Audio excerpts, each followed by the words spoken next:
नमस्कार दोस्तों, कैसे हैं आप सब। मैं अच्छी हूँ। उम्मीद करते हैं कि आप सब भी अच्छे होंगे। एक पुरानी कहानी सुनाते हैं। हो सकता है आपने भी कहीं सुनी हो, पढ़ी हो। आज उसको एक बार फिर से सुनते हैं और भगवान में अपनी आस्था को और मजबूत करते हैं।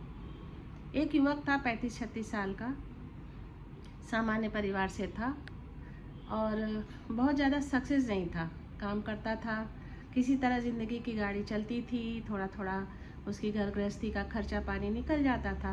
बहुत अच्छे से उसकी आय नहीं थी। परिवार चलाना कई बार बहुत कठिन हो जाता था। कई बार उसने कई तरह के काम किए, लेकिन उसको बहुत ज़्यादा सफलता नहीं प्राप्त हुई।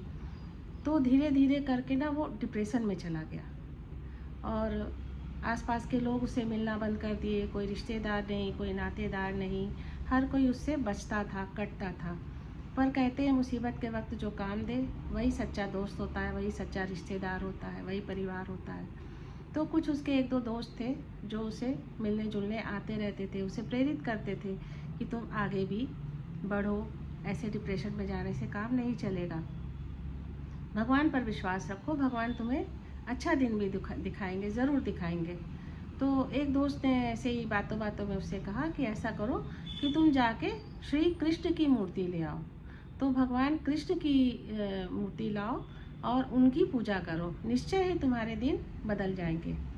तो वो बड़ा विचार मग्न रहा। फिर सोचा कि चलो इतना कुछ किया है, कृष्ण की पूजा करके भी देख लेते हैं।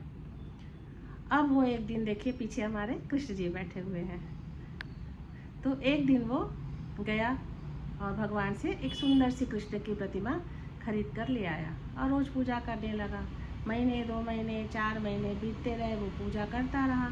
धीरे धीरे साल 2 साल भी बीत गए। पूजा करता रहा, उसे कोई लाभ नहीं मिला। किसी तरह बस उसकी जैसे गृहस्थी पैसे पहले चल रही थी उसी तरह चलती रही।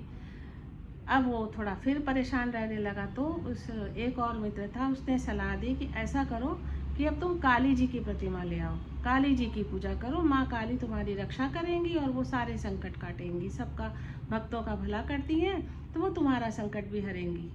ऐसा सलाह देकर वो मित्र चला गया। अब इसके पास कोई ऑप्शन नहीं था। सोचा कृष्ण की पूजा की है, चलो काली माँ की भी कर लेते हैं।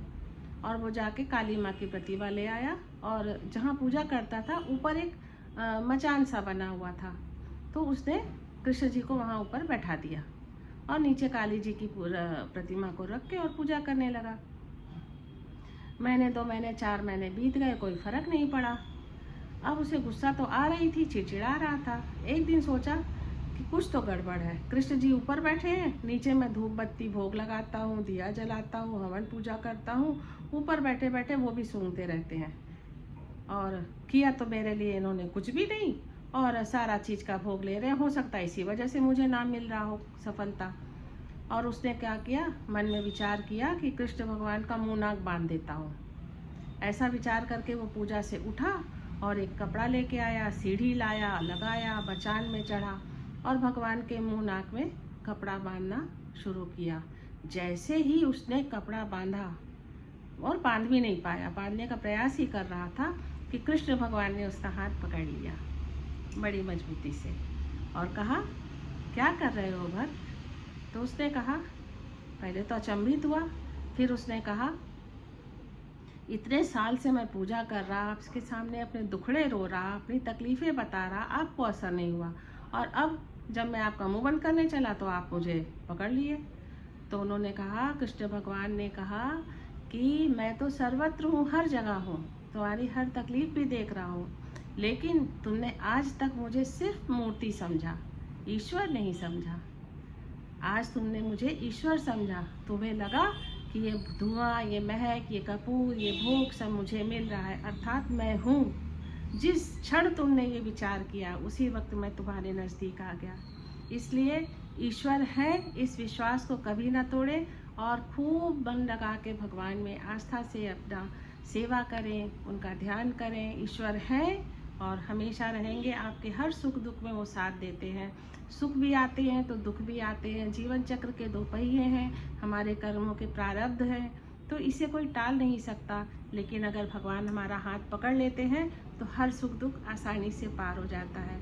बोलो कृष्ण भगवान की जय और हमेशा भगवान में आस्था बनाए रखें। नमस्कार, राधे राधे।